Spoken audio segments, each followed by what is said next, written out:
Oh, well, good morning. I don't care what time of day it is, it's the morning, because this is the first thing that is starting your day, even if your day has already started. I got a really interesting question that Dan the Dragon, it's hard to say without sounding like an idiot. Sorry, Dan the Dragon. He asked me what my favorite YouTube channels are. I'm not even going to put the email on the screen because it was very short. That was essentially it. What do I watch on my own? What are my favorite YouTube channels? And, you know, I do actually consume a lot of YouTube stuff, but I don't consume the shorter TikTok style stuff like, you know, cats popping balloons and freaking out or whatever. I don't know, people's pants falling down and then falling out of windows and dying. That's horrifying. I like a lot of video essays, and I do not watch a lot of tech.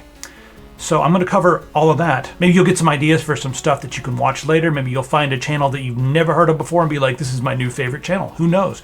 And if you have some stuff that's similar to what you see that I like, please throw it in the comments. I'll take a look at it and thank you if it's something I end up, subscribing to and watching. But first, let's do a capitalism. You know, without activation, you can't change your desktop wallpaper. You can't come in and customize your taskbar. You can't access any of this stuff here. You'll not be able to change to the dark theme, which is extremely important to me. Some of the other new features through Windows Update you won't get, so you definitely do want to activate. Today's content is brought to you by BobKeys.com. This is where I buy my Windows 10 keys, and every now and then I'll snag a game or something, but I just bought my 7th Windows 10 key here for Windows 10 Professional. You're going to get 25% off the prices you see here using coupon code TS25. So this is Windows 10 Pro, 25% off that. You want Windows 10 Home? Also, if you want to get a bundle with Microsoft Office and Windows 10, you can get that. Got all kinds of things, 2019, just lots and lots of things. Oh, this is a double 2PC. After you purchase your key, you just click up here, click on User Center. You click on My Purchased Orders. Just click on View Keys and Codes. Then in the middle of the page, you'll see your product key. Just highlight that. You're going to want to copy this, then press the Start button on your computer, and then type Activate. You'll see activation settings. Just go ahead and click on that and change product key. Paste it here, then click Next, and you will be activated. So again, thanks to BobKeys.com, TS25, head over there. The links are all on the top of the description. That's taken care of, and I do use that company. So first off, I wanted to start with video games, and we're going to end this entire video with my choices for tech, because like I told you, I don't watch a lot of tech, and I'll talk about that in a minute. It's going to be a little bit longer of a video. So first, video games. Video games are an art form, and I think they're, right now, the most relevant and important art form. I think they're more important than movies and music because they allow you to live through experiences. This is Never Knows Best, and he does, I believe he's a British guy, he does video essays. The Elder Scrolls series is brilliant. He does Genshin Impact. Also, his views on Cyberpunk 2077 he like articulated all the things that I was feeling but didn't know how to say. So I really appreciate that. If it looks like I haven't watched these, that's because I'm logged in here. Let me just switch accounts. So as you can see here, I have been watching these games. Watching these videos on these games. He's covered a whole bunch of Chinese video games here, which I think is pretty cool. And I kept pausing that one because I was cooking while watching and I wanted to look at it. So I'll finish that one soon. Anyway, I'm just going to log back in here. All right, the next one I really like to watch is Cannot Be Tamed. Whenever Pam releases a video, I usually hop on that pretty quickly. She talks about old games and new games, but she has a breadth of knowledge that's beyond most because she's played so many games. And she also plays a lot of the games that always resonated with me in the past, games that I grew up with. And she also plays some games that are similar to what I grew up with, but that I missed. So I feel like the stuff that she plays, other than some of the JRPGs, she likes a lot of the similar genres that I like. So I appreciate her takes and appreciate the work she puts into these videos, and it's way up on the top of my list. Jim Sterling. I mean, thank God for Jim Sterling. Jim Sterling is, I feel like, one of the most important games journalists out there because he talks about the games, but he sees the broader picture, and he's not afraid to confront some of the issues out there. Like issues of abuse in the industry, issues of capitalism gone insane, issues of abuse when it comes to loot boxes and gambling mechanics in games. And I know sometimes you can feel like every week it's the same thing. That's because they just don't stop. And if there were more people who had a spine and were willing to stand up to some of the corporations and some of the big game executives and stuff like that, maybe it would start to change the way the industry works, because once things go to a certain point, it becomes bad for the bottom line, because the PR is just so negative associated with certain practices. But I don't think we're there yet. Anyway, hey, Andrew Holst. Just close that. So Ragnarok's, very good video essays. Covers a lot of really cool games. Some games I've missed, but some I've not, like Butcher Bay's really good take on that. I need to catch up on a couple of his videos. If a video from him and Never Knows Best comes out at the same time, I usually watch the Never Knows Best first, but I do come back over and watch these videos.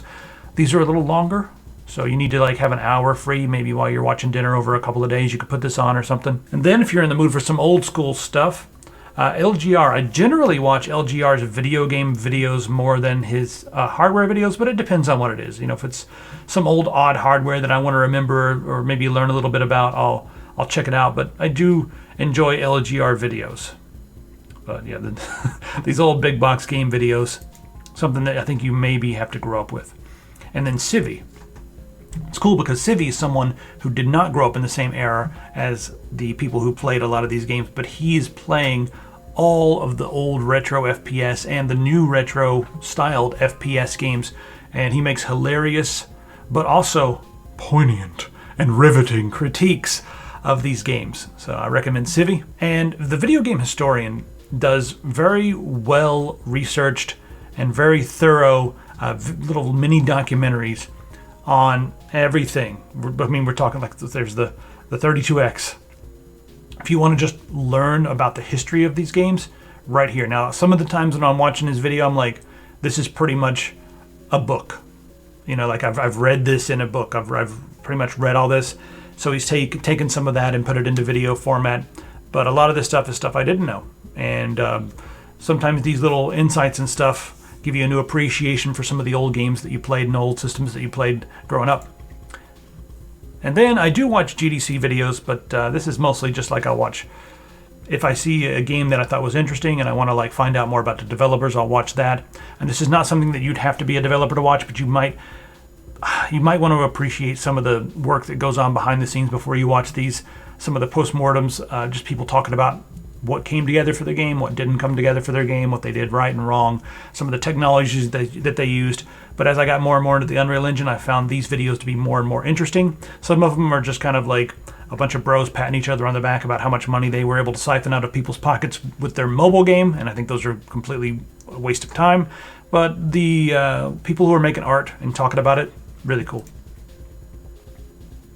Whenever you want to know about emulation, BSOD Gaming, that's where you go. That's just it. That's where you go. Another really cool video game essay channel is Did You Know Gaming. Throw one of these on, hang out and listen to it. Watch it if you want. But this will give you the histories and backstories This will give you the histories and backstories of a lot of different franchises out there. So maybe some stuff you grew up with and you'll learn a little more. It's turning off the sidebar is getting old. And if you really want to see some vampire content, primarily vampire content, you could check out Outstar. I mean, she gets deep into this vampire stuff, but she does talk about other games sometimes, but it's mostly vampire, which is awesome. And mostly Bloodlines, you know, because what else is there? I do check out Metal Jesus Rocks every now and then to see what's up. He covers more console stuff and just pickups and stuff like that, but sometimes you'll see something really cool in there. I do not watch all of Metal Jesus Rocks videos, but it's like, I think he's someone I would like hang out with if I was like living in the same city. Also Kinsey, she's similar. I watch a lot of her videos. Not all of them, but I'll watch a lot of them. But they a lot of times will go places and check out what they can find in local markets, have a beer, and just chat about what they're playing and stuff like that. But a lot of it's focused more on retro consoles, and that's an area that I don't know as much about, but I still find their content entertaining. And that sums up what I watch when I feel like watching gaming content. Now next up, let's talk about tabletop role-playing games, and this is the channel that I feel like is the most important tabletop role-playing channel. It's the least well-produced, but it doesn't matter. This is Tim Kask, who is the one of the original employees of TSR back in the day. They're the people who made Dungeons & Dragons in the first place. He's not one of the inventors of Dungeons & Dragons. That goes to Dave Arneson and then organized, put together by Garrett Gygax. But I feel like Tim really shaped a lot of what Dungeons & Dragons was back in the day. And then it sort of evolved from there because he was the editor. He had a really nice way with words. And he also was in charge of Dragon Magazine. And Dragon Magazine was not just a house organ, meaning that they didn't cover just their own stuff. They covered all gaming because his philosophy is that by rising the sea, rising sea raises all boats. So he wanted to just make everyone do well. And I like his philosophy on that. There's a lot of people online who have a lot of negative things to say about him because he can be kind of a curmudgeon when it comes to like some of the ways people play their game. But he doesn't police it. He's like, if you're having fun, you do your thing. But I don't like it. Like he'll be like, Tom Roche, thank you very much. I don't know why it's doing that. He'll be like, whatever. I don't like the mechanics of 5e or whatever, or 3.5, but if you're having fun, keep doing your thing. Anyway, if you're a game master or if you want to learn about the history of Dungeons & Dragons, he is pretty much the one remaining member, and he's doing like weekly content. It's pretty crazy. He doesn't get a lot of hits, and you really have to appreciate the original material. Now, if you want something a little more modern and easy to digest, Questing Beast is, he's younger, but what's interesting is, and he's also, I believe he recently got into D&D. I think I can safely say, I know more than you. But at the same time, sometimes when someone just gets into a hobby, like he's been into it for a little while, but I mean like more recent than me, been playing it since the 90s or whatever. Just getting into a hobby, he has a fresh perspective, but he really appreciates the old school stuff, but he has a knowledge of the new stuff as well, and he's very well researched. So I do recommend Questing Beast. And then if you're a dungeon master, you probably already watched Dungeon Craft, but a little endorsement to Dungeon Craft never hurt. I don't agree with everything he says. I'd say like 70% I usually strongly agree with, and 30% I'm like, that's not how I would do it, but I really appreciate the content and I really appreciate the opinions. And I will say that some of the stuff that Professor Dungeon Master has said in these videos have changed the way I've thought about a few different things. And sometimes it's been like, I thought I was the only one who thought that way. It's really cool to see that Professor Dungeon Master would agree with me. And they're also, both these channels tend to favor the old school styles of tabletop role-playing games, which is to say that the gameplay was more lethal, and therefore the combat felt scrappier and more strategic, and it wasn't like modern D&D is more like a sport where the tables are pretty level. They try to make the encounters pretty level. That way, as long as you know the mechanics, you can do that and stay within the rules. And it's very mechanical, and like I said, it feels more like a board game to me for that. And that's fine if that's your thing. But if you want stuff that's a little more scrappy and you want stuff that you have to look at each encounter and be like, should we even do this or should we run? That's kind of the way I like to play, and that's the way that these guys play. So that's how you are. You might enjoy their content. Next up, okay, I don't know exactly what type of content. I mean, these are video essays, and for the next few videos, but they kind of go down. Okay, this is like down the rabbit holes type stuff. These are internet deep dives for mysteries, unsolved nonsense on the internet. And what I appreciate about Barely Sociable is he doesn't do this whole like, what could it be type nonsense. He really tries to figure it out, and he gives opinions on what he thinks at the end, and it's almost never an ambiguous like, could it be a ghost? It's usually like, okay guys, this is nonsense. All right everybody, this is easily explainable, and I don't know why everybody else on the internet is ignoring this. Maybe it's not convenient to the whole mystique or whatever. I'm not sure if those are not his words, but you get the idea. It's really, really entertaining stuff. And if you're someone who's a creative or a writer, watching this kind of stuff can give you lots of ideas, because you'll start to learn about all kinds of crazy, weird stuff that's happened in the world. Stuff happens all the time, crazy stuff. And then on that same line, there's Down the Rabbit Hole. I really enjoy this stuff. A good starting place if you're into computers would be, well, Deep Blue's pretty good. Talks about the robot that plays chess. But where no, you don't want to watch Antweiler. Oh God, that's tough to watch. Temple.OS. If you like technology, just be warned, this is pretty tough material, but Temple.OS is, yes, you need to watch it. So it's another like internet essay channel. And one thing I'll say about this is they're very well edited, both Barely Sociable and Down the Rabbit Hole, very well edited. So all these links are going to be in the description, by the way.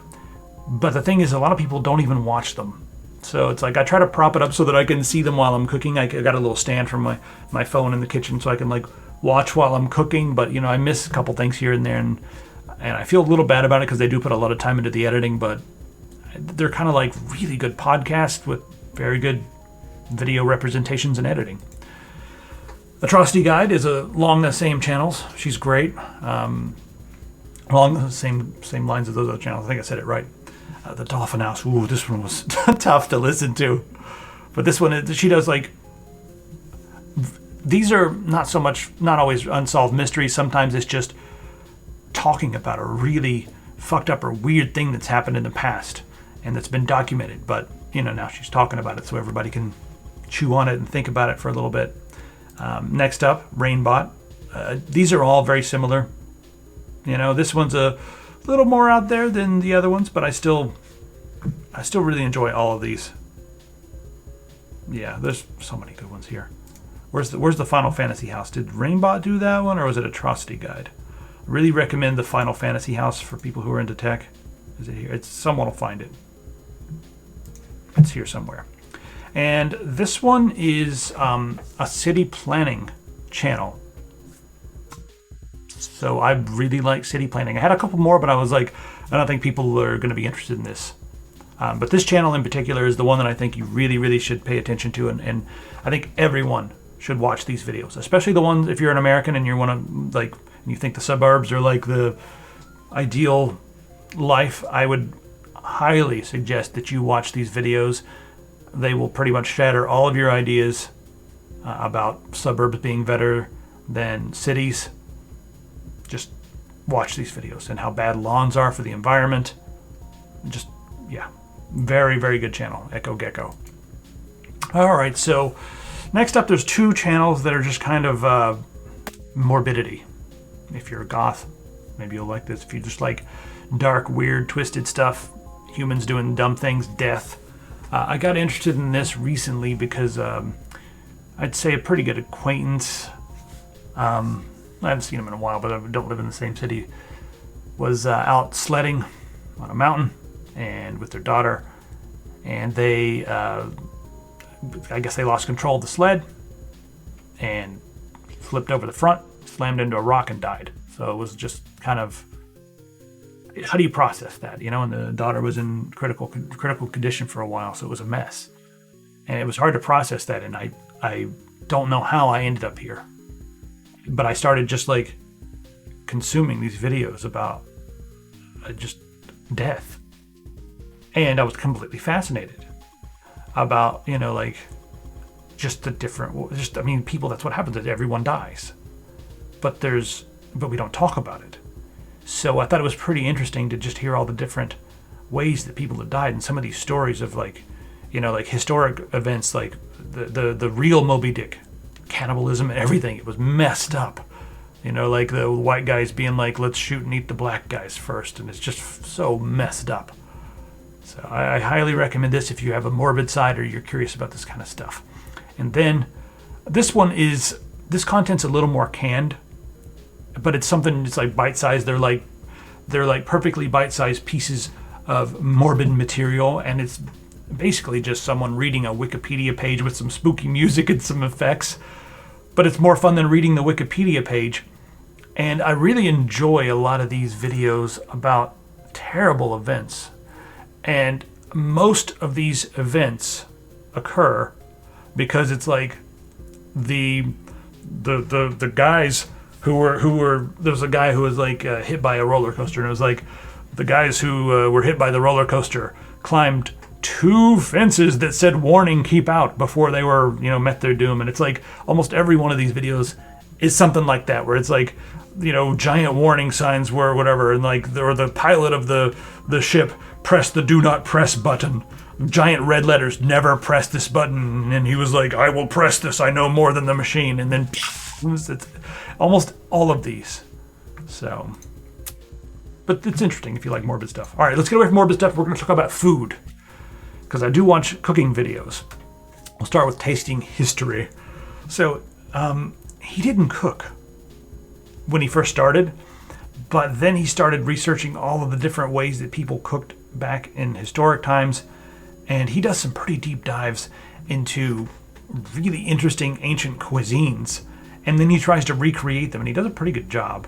I mean, he's not a professional chef, but he's damn good.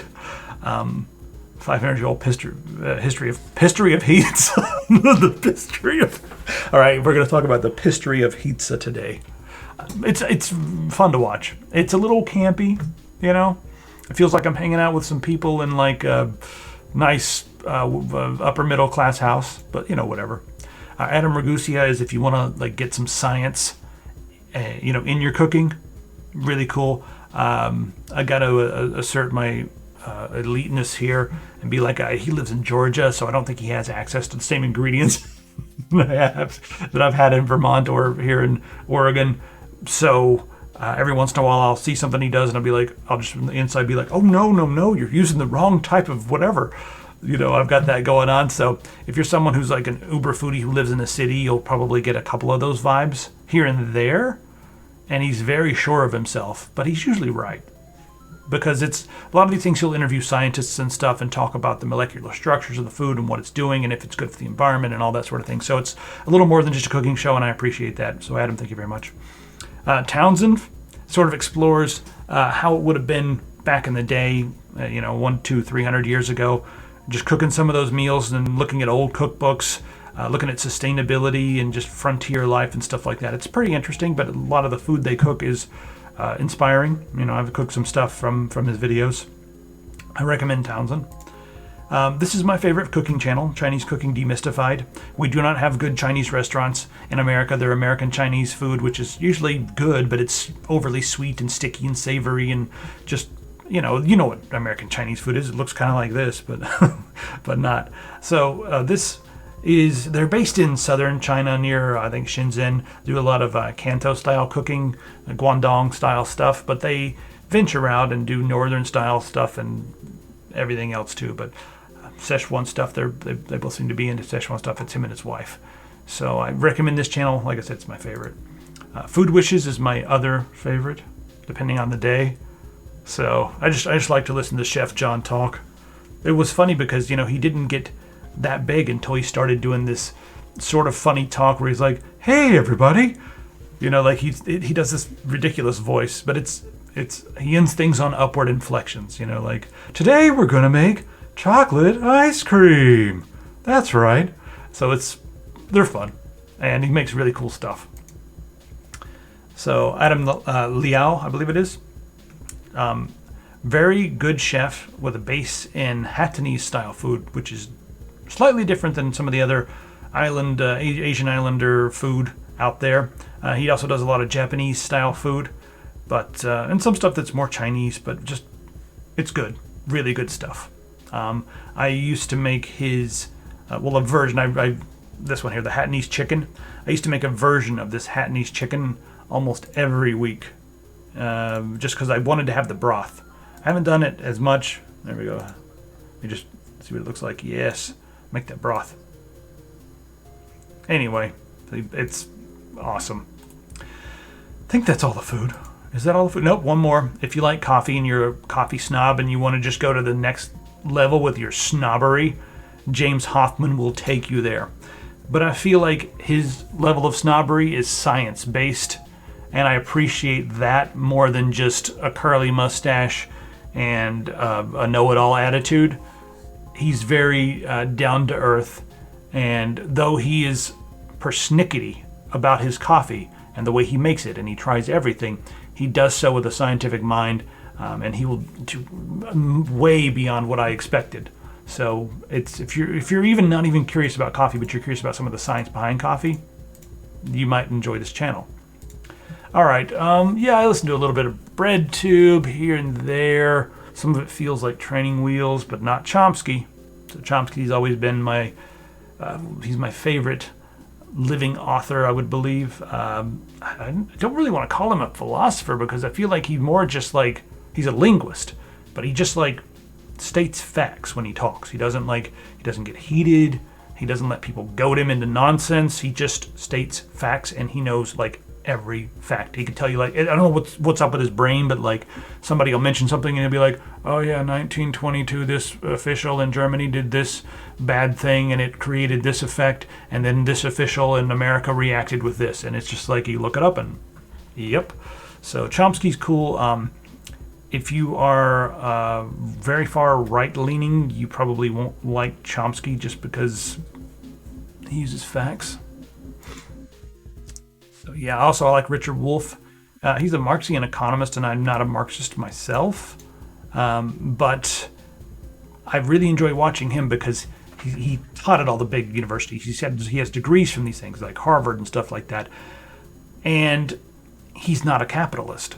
And I think we need a voice that's like a contrarian, because it seems like it's illegal to talk about anything other than capitalism. Capitalism is the end all; it's the perfect thing. When even some of the people who created capitalism and wrote like the essential manifestos to capitalism in the first place have now come out and been like, yeah, it's a bit rough. So if you're curious about economic systems beyond capitalism, then I highly recommend this. And if you're curious about perspectives that see capitalism for what it is, then I would really highly recommend checking out Richard Wolff. He may be old, but he knows more than you. Epoch Philosophy reviews a lot of interesting books and stuff, and talks about some of the ideologies behind a lot of the stuff that's going on with the left, between communism and socialism and that sort of thing. And even if you don't believe in those things, like I don't adhere to all of these, I guess all of these, some of these are ideologies, some of them are facts. But even if you don't adhere to these things, it's kind of interesting to look at and understand some of the systems out there, especially if you're going to criticize them. I think if you're going to criticize communism and stuff, well, just know what you're criticizing. Like the Chinese Republic of China, is that what you're criticizing? Or are you criticizing the actual, essentially the white paper for what communism is? Because that's what I want to criticize. Anyway, this one's pretty good too. I think we're probably getting too much into this. I watch him occasionally. All right, now I do like to watch some science videos. Cool Worlds is, they essentially search out for new worlds. It's, where's the University of Columbia, I think it is? Yeah, the Department of Astronomy at Columbia University. They work together. They're working to find new worlds that could possibly be inhabitable. But it's just good content, talking about different ways they search the galaxy, search the universe. It's some cool stuff. Oh, this should have been over here with my other BreadTube nonsense. I just enjoy PhilosophyTube. It's okay when I want something a little more artsy. Definitely not everybody's cup of tea. All right, next up, I really like Dr. Becky.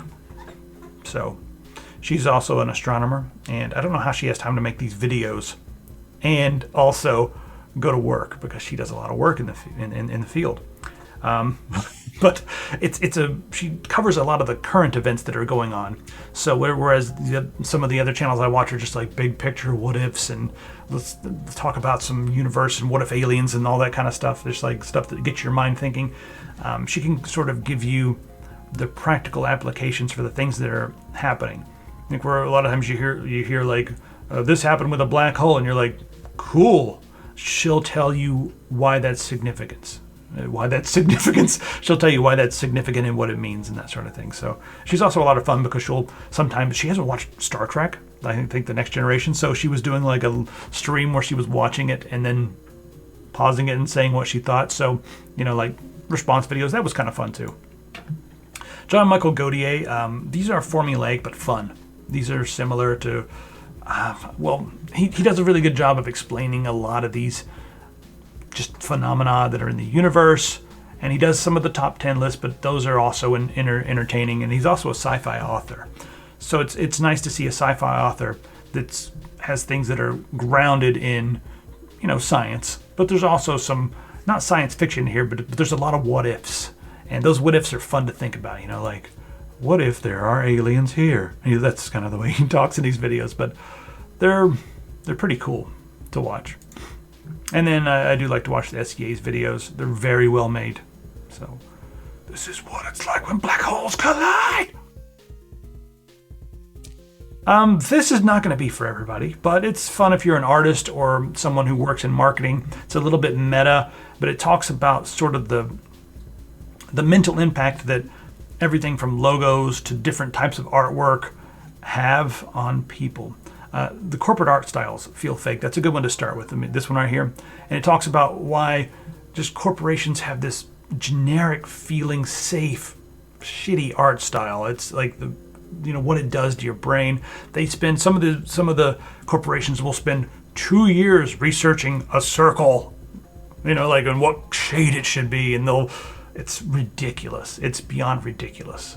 But it's why you watch this channel and you start to realize why things, when you go into the corporate world or into the manufactured world, it's not artisan. It's not, it's the capitalist nonsense, the capitalist hellscape, if you will. You start going into that world and you start realizing this is why everything feels so generic and so lifeless.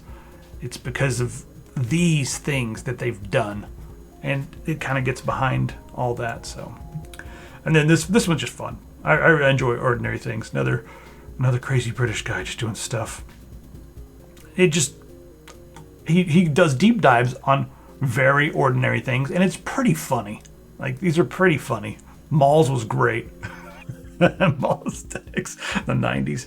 But yeah, he goes into the history of them, how they got that way, and he does so with an extremely cynical attitude and a bit of humor. So yeah, it's highly recommended. Bright Insights. These videos are fun. Thanks, Lauren, for showing me these. These videos are fun. And another what if channel with a lot of interesting proof. What's this? Is this where the Atlantis videos were a lot of fun? Some of these things you have to take with a grain of salt, but at the same time it gets your mind going. He does a lot of videos where they explore different parts of the pyramids and stuff like that and finding hidden chambers, and there's so many secrets that are unknown, and what does this mean? Did the Sumerians know XYZ? He doesn't really get into lizard people or anything that far out, so it's not too far into the crazy conspiracy theory territory, because a lot of the stuff he says is backed up with facts and just leave you scratching your head. But the one thing I want to say about this is we don't know the other side of all of the stuff he's talking about, because when you're online and you're delivering content, you can sound like an authority and not have anyone there to object. There's no peers to review your content. As long as you have nice lighting set up, better than mine, and a nice microphone and a well-written, intelligent sounding script, you can sell the flat earth theory and people will think you're a genius. So I don't want to say that I don't feel like that is all what's going on with Bright Insight. But if there is anything that he missed, it might, and sometimes I might get a little bit too hooked on some of his concepts. Maybe that's it, because sometimes it just sounds so convincing. And I need to know if there's another, dissenting opinion. Opinion? All right, that's my opinion. So it's fun to watch regardless, and I do agree with, and think that a lot of the stuff he says, including the Atlantis thing, was very compelling. Very, the Atlantis video is really compelling. And that's such a hard thing to make compelling, because it's been a lost city since, ever. There's movies about it. It's seen as a nonsense topic. But his video on it's you got a point there. How about that? All right, now we're going to finally get into some tech stuff. I watch Nixie Pixel whenever she releases stuff. Where's her other channels? There we go. There's the regular channel. I'm on the Linux. So whenever she uploads something, and she's got all kinds of stuff going on, but she's doing a podcast now whatever. Anyway, Nixie's cool. Now when I want to watch technology stuff, right now, let me just tell you why I don't really enjoy technology stuff. For one thing, I feel like it's very ephemeral, meaning that we're going to get, this is not a good thing, but hey, we've got the camera, and this is the Canon thing, And guess what? In 1 year, we're going to have the Canon thing Mark II. And what's going to happen? Oh, it's got 5 more megapixels and you can press the button 3 times faster. But it's still the same thing, really. It's like, there's not, I prefer, like breakthroughs and stuff like that. But even like, you go here and you look like, oh my God, we got the new Zen book out. What's different? This much thinner. It's got the Ryzen 58 instead of the 47. Bigger number. Like, it's interesting, but it becomes, for me, it was a grind while doing it. Because it was just like the same thing over and over and over again with just 10% better this, 10% better that, and seldom, if ever, was there a breakthrough or anything huge to talk about. We're still on x86 and we've been there for a gazillion years. But I'll come here when I really want to buy something, and that's the other problem right now is you can't buy anything. So there's new stuff coming out, and it's just going to go straight onto eBay. It's going to get scalped and sold at a higher price. So it's like, okay, yeah, it'd be great if I could, like, what's the point of even watching this stuff if I can't even buy it? It's almost irrelevant. And it's not because of mining. It's because of a lot of other factors, and mining might be 2% of it. It's because of the chip shortage. There's a chip shortage that's even carried over into the car market. So is that like some of the car dealerships only have 7 cars in stock. And people are not mining with chips that go into cars. There is a chip shortage.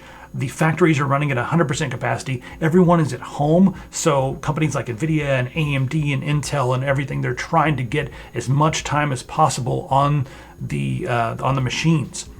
But they're running at 100% capacity. There's a lot of sales going on.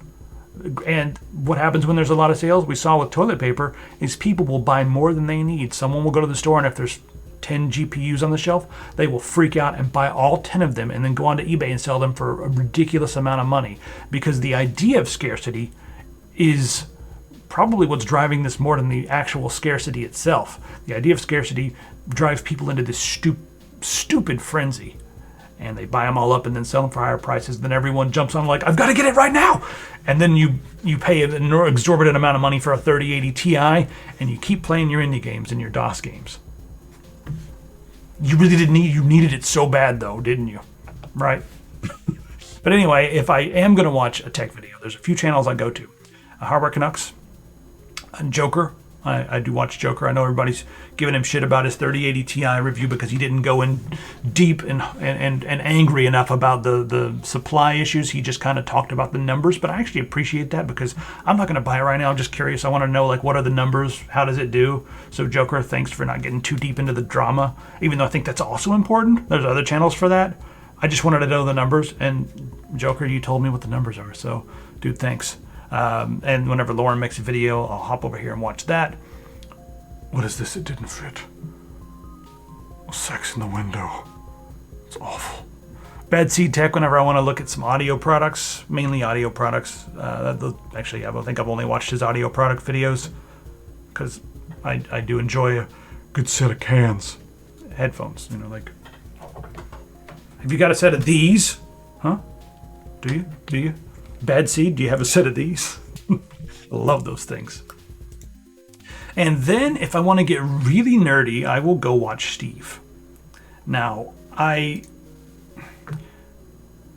Steve is hard for me to watch because I know how much work goes into this, and it almost pains me to watch these videos because he releases videos at such a rate, and these videos require an enormous amount of behind-the-scenes work.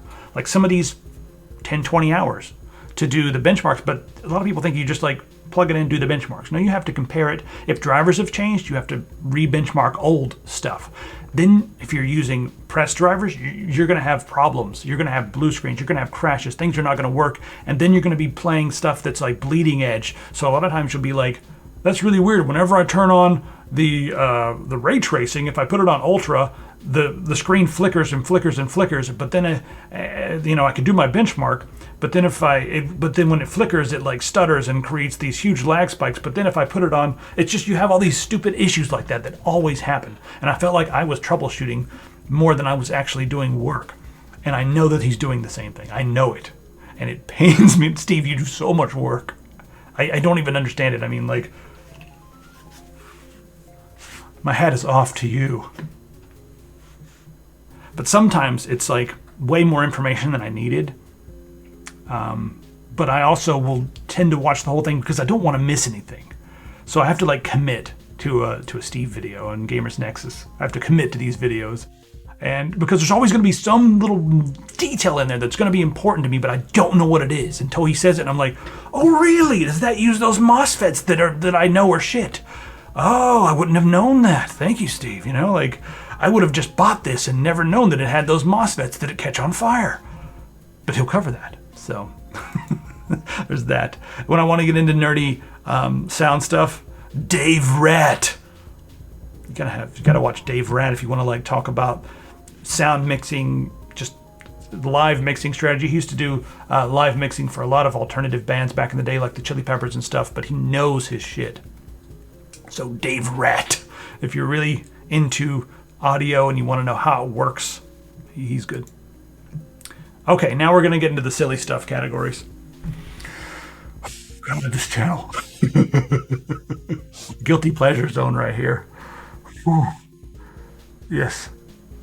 Okay, so this stuff is one part brilliant, one part cringe, one part yikes, maybe two parts yikes. I don't know. I haven't watched all the videos, and I just want to say that like I have not watched every video on every channel. If there's anything that's like awful, like sexist, racist, homophobic, transphobic, anti-Semitic, any of that kind of stuff in these videos, I disavow it. I do not agree with the content that's in all of the videos, and I don't know what's in this stuff. I know there's some stuff I've heard in here that was a little like yikesy sexist, you know, like saying things like, you know, women, that's they're you want a girl who can cook and look good. So it's like, that's a little, maybe he was joking. I don't know. I can't tell when he's being sarcastic, but I do think he has the best intro in the business. Let's roll it.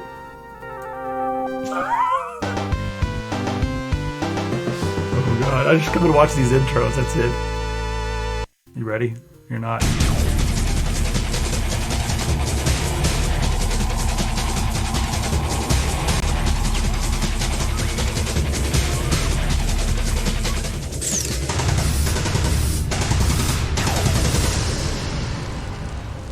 Best intro in the business. Only 87 views. It deserves more. Welcome back to Pretend. Deserves more. And you might be forgiving, especially upon This stuff is watching gold. our show. Oh God, yeah. I mean, keep making videos, but bring back that intro. Oh God. Again, I haven't watched a lot of these videos. There's some funny fan service compilations. He talks about everything from regular anime to hentai. It's oh, this nice Persona shirt. Just the dude is so nerdy, and I like that. It's comforting in a weird way. It reminds me of maybe some of the people I used to game with and stuff like that. I don't know, but cool. Oh yes, Ask a Ninja. It's been 5 years, 6 years. It's been too long. What is this? Okay, yeah, just an honorable mention for Ask a Ninja. Back in the day, that was what I used to watch. Mega 64 is still relevant. It needs one of these to get more hits. Why don't these get more hits? And they should all have millions of hits, not 63,000 for 5 days ago. I mean, it's not like they're my channel. This video is pretty much over now. All right, so I covered a lot of stuff. Maybe you found something in there that was interesting. Maybe we just hung out and talked about a bunch of stuff on YouTube for a while. I wish this stuff would show up on my homepage, but a lot of the stuff that I just showed you, my favorite content, it'll show up when I click on subscriptions, but when I click on home, let's see, sometimes it does. But sometimes it's like, I don't even think I subscribed to Shu. I just watched a couple of her videos here and there. No, I'm actually sure I don't subscribe to Shu on my Tech Syndicate channel. I don't know who these people are. Lo-fi. I don't watch this stuff. Black Metal Promotion. I'm subscribed to that channel. I'm subscribed to SEA. I don't know who this is. I don't know who Chris Fix is. I don't watch car videos. Banger's okay. I've watched a Banger video here and there. Okay, I'm subscribed to like 2 people on the top list right here. It's annoying. It's kind of annoying. Like YouTube does not feed me the content that I want all this stuff here, never shows up on my main page. I have to click on my subscriptions or actively seek it out and make sure that I don't miss any of it. I follow a lot of these channels on Twitter because you have to use another social media platform to discover the content that you have to watch on the other social media platform when they should have just told you about the damn stuff right there on that platform. So content creators out there, I feel your pain. There's so many of you that deserve more hits. I mean, like, she deserves way more hits. I hope everyone goes and watches videos. Never Knows Best, 51K views for this video, deserves 300,000 more hits. These Elder Scrolls videos, the second and third, need to have more hits, need to have as many hits as the first one. These are brilliant. They're very well written. So yeah. I don't know. I'm just ranting a little bit about that, but I'll subscribe on this one too, so I don't ever miss it. I'll subscribe on my Tech Syndicate and subscribe on my personal channel, but yeah. Anyway, if you do have any questions, feel free to send them over to Logan at, let's do inbox. Let's do inbox at techsyndicate.com. That way I'll just be able to click on that one folder and see everything so it doesn't get mixed up with all my junk mail. I mean, you can send it to Logan if you wanted to, but inbox at techsyndicate.com. Send them there. Any questions? Maybe they'll inspire an entire video like this. And hopefully you found some content that you're going to like, since I don't make as many videos as I used to. Not sorry. I'm happy. Sorry, but I'm happy. Bye. Oh yeah, get a t-shirt. Check this out. Just don't show Dan. I get one of those over at epicpants.com. You can also get some of this business right here. That is a mouse. It's my favorite mouse. Yes. Anyway. See you later.